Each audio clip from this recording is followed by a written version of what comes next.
Savez-vous ce que signifie le mot Dalai Lama? Eh bien, ça veut dire « océan de sagesse ». Pas étonnant lorsqu'on constate la sagesse des hommes à qui cette fonction a été attribuée. Et savez-vous comment les Dalai Lamas sont choisis? Le premier Dalai Lama était un roi sage tibétain à qui les maîtres de l'Asie de l'époque ont donné le titre de Dalai, qui est en fait le statut de chef spirituel. Selon la doctrine bouddhiste tibétaine, au décès du Dalai Lama, le clergé bouddhiste entreprend des recherches pour retrouver celui qui serait la réincarnation de ce premier Dalai. Et c'est donc de cette manière que le Dalai Lama est désigné et devient le chef spirituel. L'actuel Dalai Lama est le 14e de la lignée de réincarnation. Et il s'appelle Tenzin Gyatso. Lorsqu'il avait 3 ans, il a été reconnu comme la réincarnation des 13 Dalai Lama précédents. Et c'est à l'âge de 15 ans qu'il est officiellement devenu le 14e Dalai Lama. Sa sagesse inspire beaucoup de personnes à travers le monde.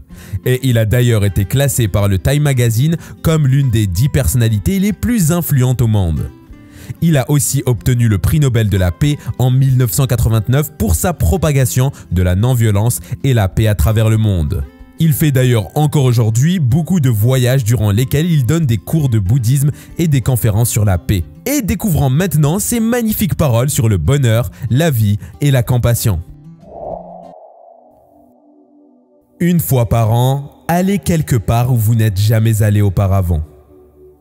Il y a 2 jours dans une année où l'on ne peut rien faire. Ils s'appellent hier et demain. Pour le moment, aujourd'hui est le jour idéal pour aimer, croire, faire et vivre. Si nous devenions violents, nous n'aurions plus rien à défendre.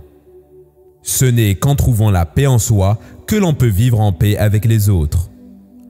Plus nous aurons donné de sens à notre vie, moins nous éprouverons de regrets à l'instant de la mort. Ma religion est très simple.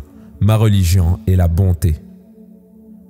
Tout le monde a le droit au bonheur, mais personne n'a le droit de détruire celui des autres. Plus nous sommes concernés par le bonheur des autres, plus nous construisons en même temps le nôtre.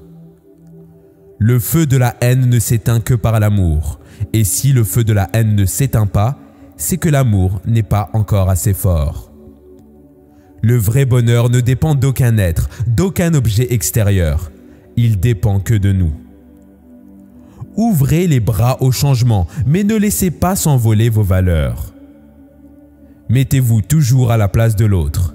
Renoncez un temps à vos opinions, à vos jugements, afin de le comprendre. Bien des conflits peuvent ainsi être évités. Chacun est le maître de son destin. C'est à nous de créer les causes du bonheur. Donnez à ceux que vous aimez des ailes pour voler, des racines pour revenir et des raisons de rester. Le silence est parfois la meilleure des réponses. Ressentir de la compassion, c'est éprouver comme insoutenable, comme insupportable et intolérable les souffrances de l'autre.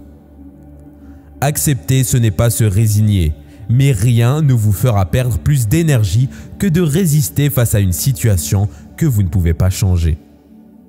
Pour jouir d'une vie heureuse et accomplie, la clé est l'état d'esprit.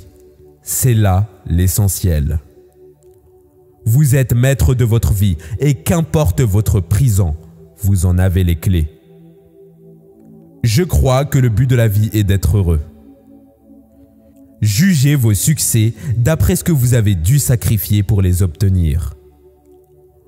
On ne peut pas vivre sans argent, mais ce n'est pas une raison pour lui donner la première place. Si vous voulez que les autres soient heureux, pratiquez la compassion. Si vous voulez être heureux, pratiquez la compassion. Si cette situation ou ce problème sont tels que je ne puis y remédier, alors cela ne sert à rien de s'en soucier. Lorsque vous parlez, vous ne faites que répéter ce que vous savez déjà, alors que lorsque vous écoutez, vous pouvez apprendre quelque chose de nouveau. Si vous n'êtes pas ouvert au changement, alors vous serez malheureux.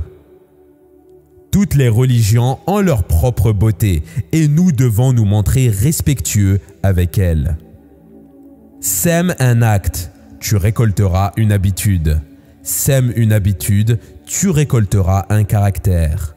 Sème un caractère, tu récolteras une destinée. L'histoire de l'humanité a démontré que l'usage de la violence a toujours débouché sur de nouvelles violences. Devenir maître de notre esprit demande du temps. L'apaisement réside en chacun de nous.